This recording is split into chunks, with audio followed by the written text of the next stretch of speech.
baby's diaper tops for her bottom? Find out as Consumer Reports shops for products that save dollars and make cents from Peppy to Turkey. Since 1972, we're HBO, pioneering a decade of innovation. 1975, HBO launches a tradition of seeking out the brightest new comedians on location. 1979, a revolutionary video technique puts Dick Cavett square in the middle of history for the award-winning HBO series Time Was. 1981, another breakthrough year as HBO becomes the first pay service to cablecast from mainland China. 10 years of innovation and entertainment on HBO.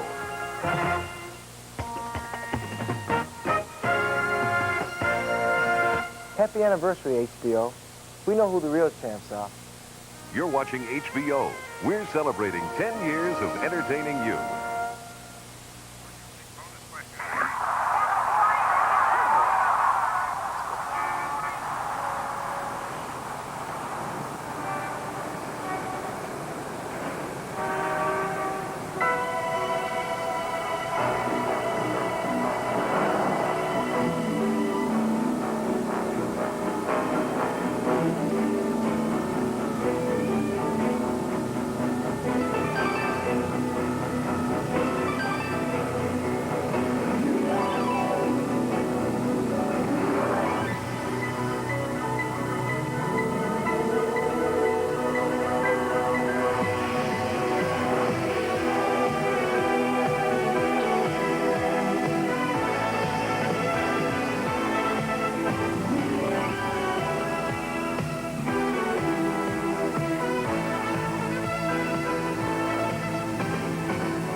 Dollars and Cents Show.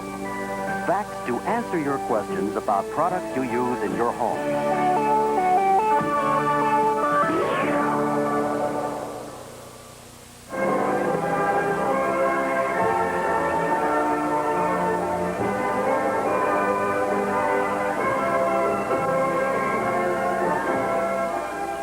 In these hallowed halls of ivy, generations of students have known the answer to the question, what's mostly wool all over and uses woolite?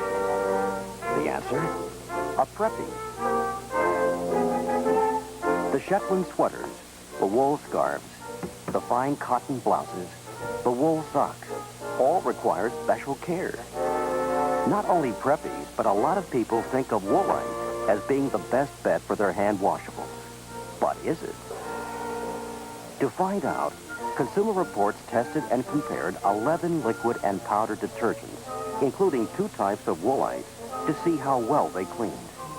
Consumer Reports found woolite powder indeed did an excellent job. But several other currently available products, some of which surprisingly were dishwashing liquids, cleaned just as well and were a lot less expensive. For example, according to Consumer Reports, washing 10 sweaters in Dermassage dishwashing would cost about 10 cents. The same number of sweaters in Ivory liquid would cost about 12 cents. In A&P Wool Wash, 17 cents. In Dove dishwashing, 21 cents. But the cost of washing 10 sweaters with woolite cold water powder would be 35 cents. Over 60% more than washing with the most expensive dishwashing liquid, Dove. With the high cost of a college education today, even preppies can save some money by using one of these 4 detergents that were as good as woolite powder, but less expensive. Yes, you can pull the wool over a preppy's eye anytime, as long as it's nice and clean.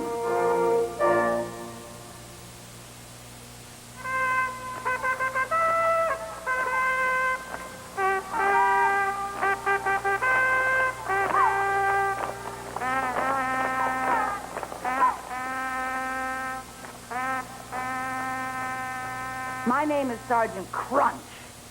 I'm your drill instructor. This is Corporal Pound. And when we get through with you, you're going to be the best drill team ever. Private Totter, if you could buy only one drill, what size should it be?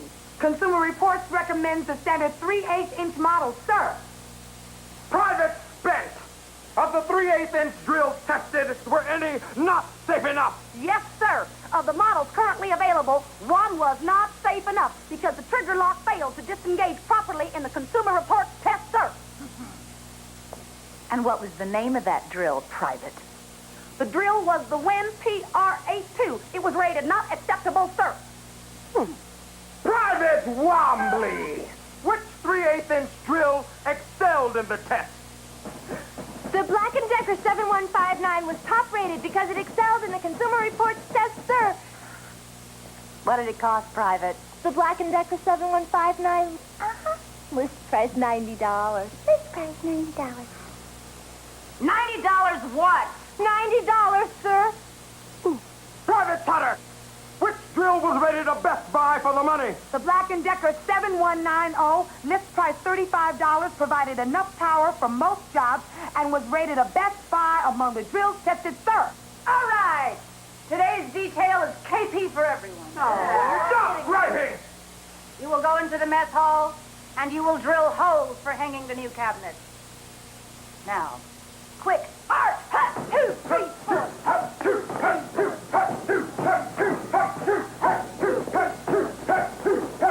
So remember, the top-rated 3/8-inch drill was the Black & Decker 7159 at about $90. But if you want to spend less, the best buy at about $35 was the Black & Decker 7190. Well, what do you think? Well, of course, I wouldn't tell them. But I think we've got ourselves a pretty good drill team.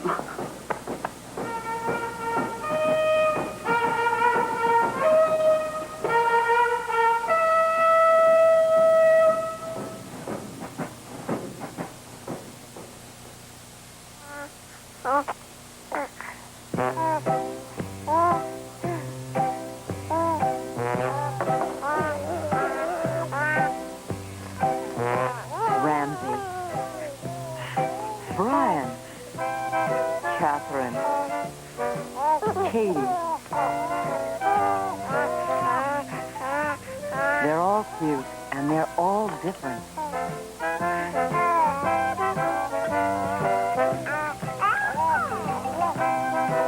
But from the back, they tend to look alike. You can't tell one disposable diaper from another. Or can you? After 40,000 diaper changes, Consumer Reports panelists judged some disposable diapers consistently better than others. Rated lowest in overall quality were Kmart Elastic Leg and 4 pre-folded diapers currently on the market. A&P, JCPenney, Truly Fine, and Ward's Pre-Folded. The 5 top-rated disposable diapers in order of preference were Pampers, Huggies, Luvs, Sears Elastic Leg, and Ward's Elastic Leg. For babies' bottoms, these 5 disposable diapers were top.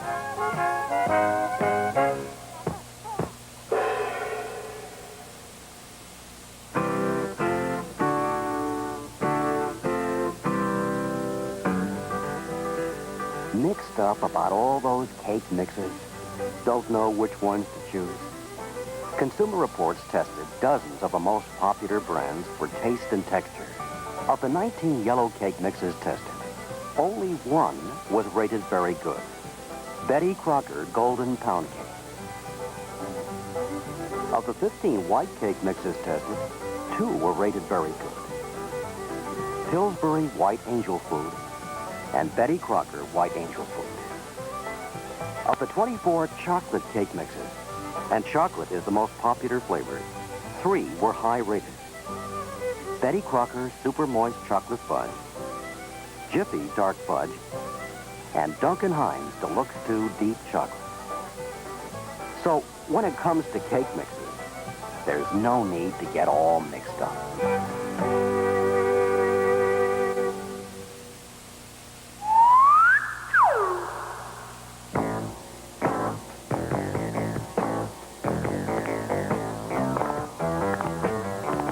Weightlifter Boris Wadinsky can lift practically anything in the world, except a garbage bag. Alas, poor Boris, if he only knew which garbage bag to buy. Consumer Reports tested outdoor trash bags, the 20 to 26 gallon sizes and the 30 to 33 gallon sizes. In the 20 to 26 gallon sizes, 3 brands did poorly in the test. Handy Bag, Trash and Grass, True Value, and Ward's. What bag should Boris use in this size?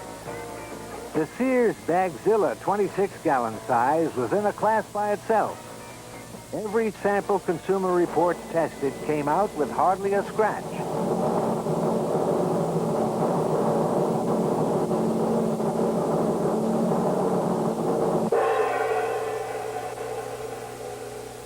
Hefty, standard-sized trash bags did nearly as well and were less expensive than the Sears. The most popular size trash bag is the 30 to 33 gallon size. In this group, Boris should avoid Woolworth's Dora May Super Bag, which burst nearly every time it was dropped. Boris should use any of the 3 brands in the 30 gallon size that did well in the tests and were bargains. Ann Page, Heavy Duty, Glad, Improved, and Hefty. Now, Boris can lift anything in the world, except his feet.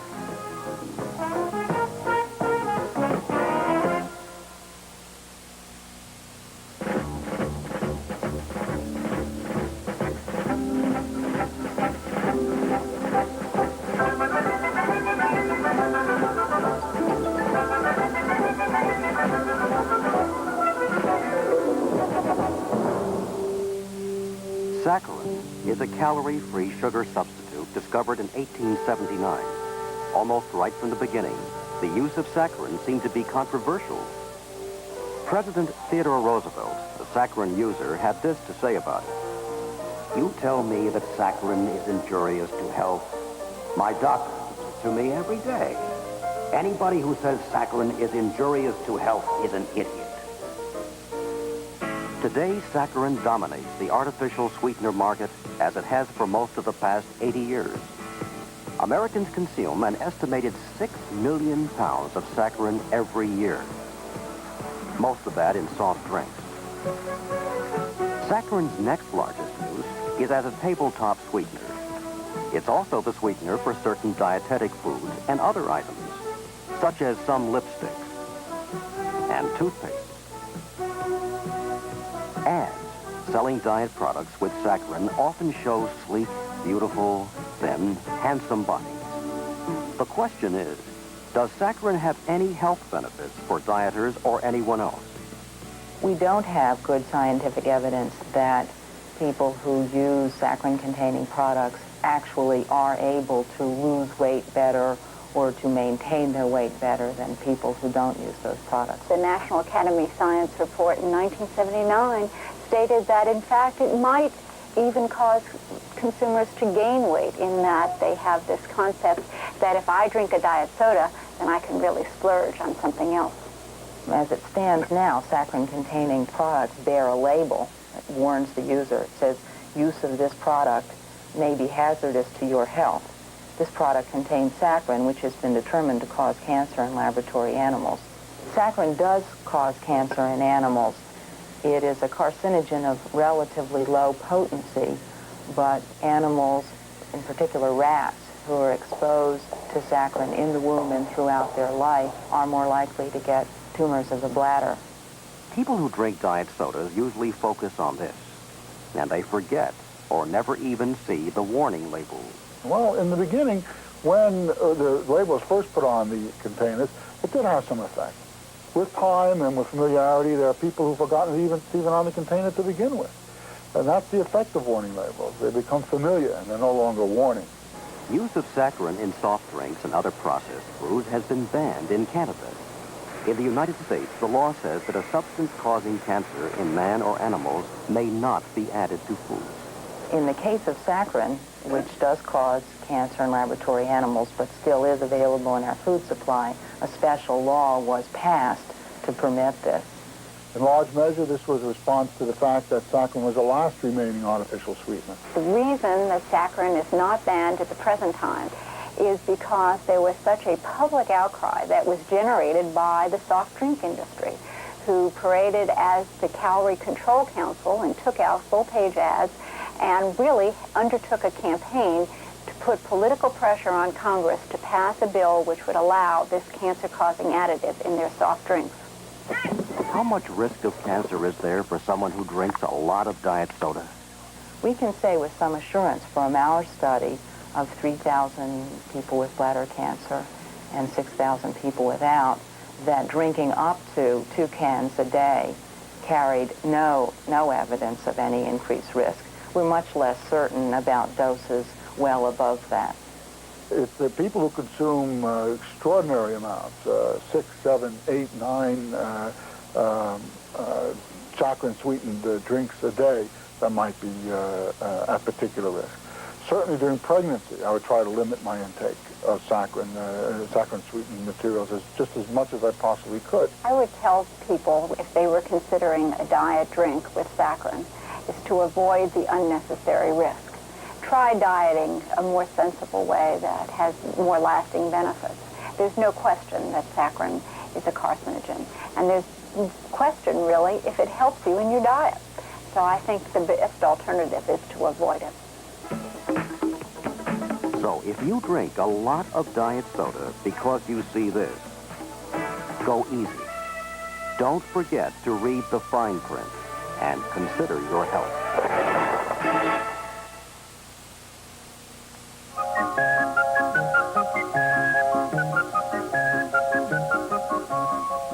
Hello, I'm Julia Chives, and today I'm going to talk turkey to you. Gobble, gobble, gobble. That's a little joke of mine. My husband tells me I should have been a comedian instead of a chef. Dear man. Now, the first thing we're going to do today is to look at a made-for-TV movie. And like many made-for-TV movies, this one is a real turkey. In America, the turkey was once only eaten on certain holidays like Thanksgiving and Christmas. But it's now a year-round meal. Well, you know, in its wild state, the turkey is a scrawny bird. Has practically more bones than meat. But today's domesticated gobbler is top-heavy with meat. Much of that weight gain is the result of turkey feed, which is chock full of growth stimulants. And some of those are nutritious grain and dairy products. Others are controversial disease-preventing drugs. Unfortunately, all this processing can result in a mediocre-tasting turkey. In fact, as far as taste goes, Consumer Reports judged only 3 frozen turkeys very good out of 18 tested. And not one was judged excellent for taste. There were 3 brands judged very good in overall quality were Riverside, Land O'Lakes, and Empire Kosher. By the by, don't worry about whether a turkey comes with a basting solution or not. The birds with the basting solution weren't necessarily better tasting than the turkey. Now, you may be thinking that if you spend a little more for a fresh killed turkey instead of a frozen one, you'll get a better tasting bird for your money. Well, forget it. Consumer Reports found that the way turkeys are bred and fed today, a fresh turkey wasn't the best tasting bird. Oh, If you have a small family and you can't make use of all the meat, on a whole turkey, don't despair. Instead of enlarging your family, consider a frozen turkey breast. It's all white meat, and it can be more economical. The House of Rayford breast was judged very good in Consumer Reports taste test. And finally, a happy note. The modern turkey is as nutritious as ever. It has less fat and fewer calories than many other meats, and the turkey is reasonably priced. So the next time you think of a turkey, think of this show. This is Julia Chimes, cooking with gas, and wishing you a delicious good night.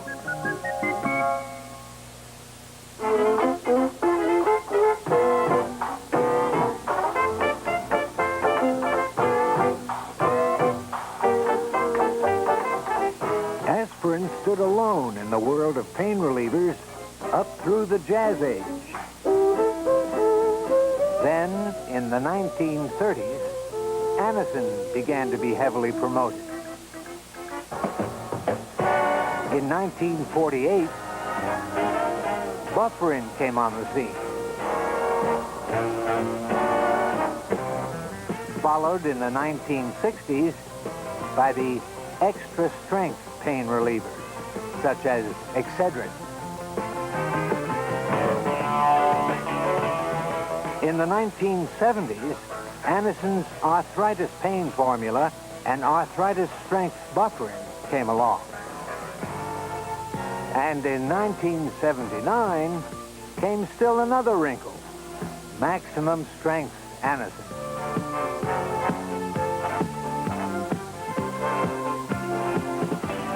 But for all the extra ingredients, the extravagant claims, and the fancy prices, such products, for the most part, really have nothing in them to relieve pain but plain aspirin.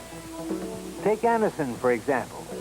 In Consumer Reports' view, no adequate studies have proven that Anacin is faster or more effective than plain aspirin as a pain reliever.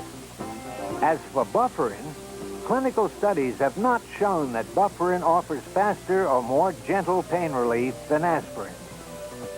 And when it comes to extra-strength pain relievers like these, for most people with ordinary headaches, 2 tablets offer little, if any, more pain relief than 2 plain aspirin tablets.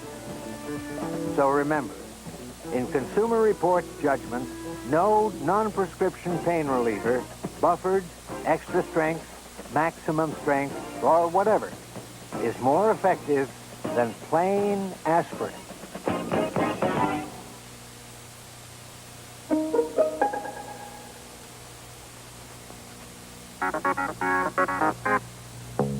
Did you know that dandruff occurs in even the healthiest scalps and is usually a cosmetic problem, not a medical one? Did you know that brushing may make your hair look nicer, but it doesn't get rid of dandruff? Did you know that medicated shampoos like Head & Shoulders, Tigrin, and Selsun Blue can help control dandruff, but you may not need them? According to Consumer Reports, to control most mild cases of dandruff, less expensive, ordinary shampoos are often all that is needed. Consumer Reports recommends you try ordinary shampoos several times a week to get rid of mild dandruff. Frequent shampooing will not harm the hair or scalp. And medicated products can cost as much as 68 cents per ounce. Ordinary shampoo can cost as little as 20 cents per ounce. Remember, when it comes to most dandruff, use your head and try ordinary shampoos first.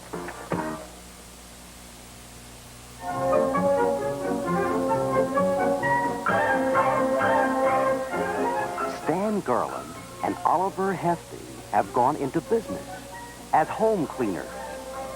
This is their very first job at the home of Mr. Rod Grimes and his lovely wife, Mrs. Wanda Grimes. So the boys really want to give the place a good clean.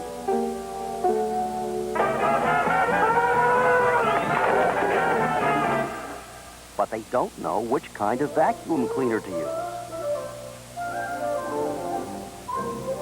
A regular canister,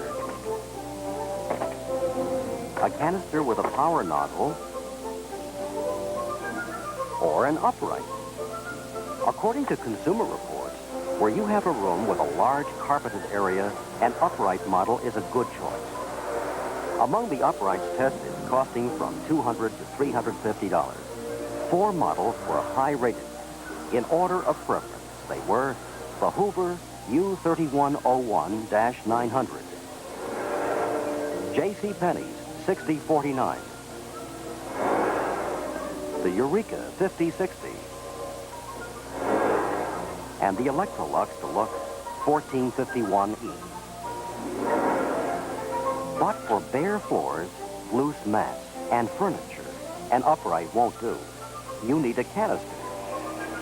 Consumer Reports top-rated the Hoover S3187 at about $160.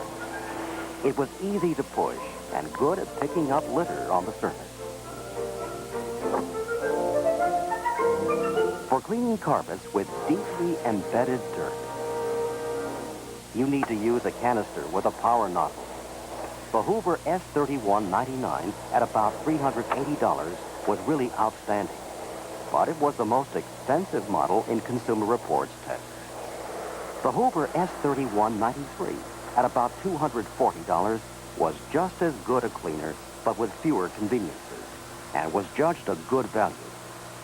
And here comes Mrs. Grimes to check up on the boys and to see how well they're cleaning up.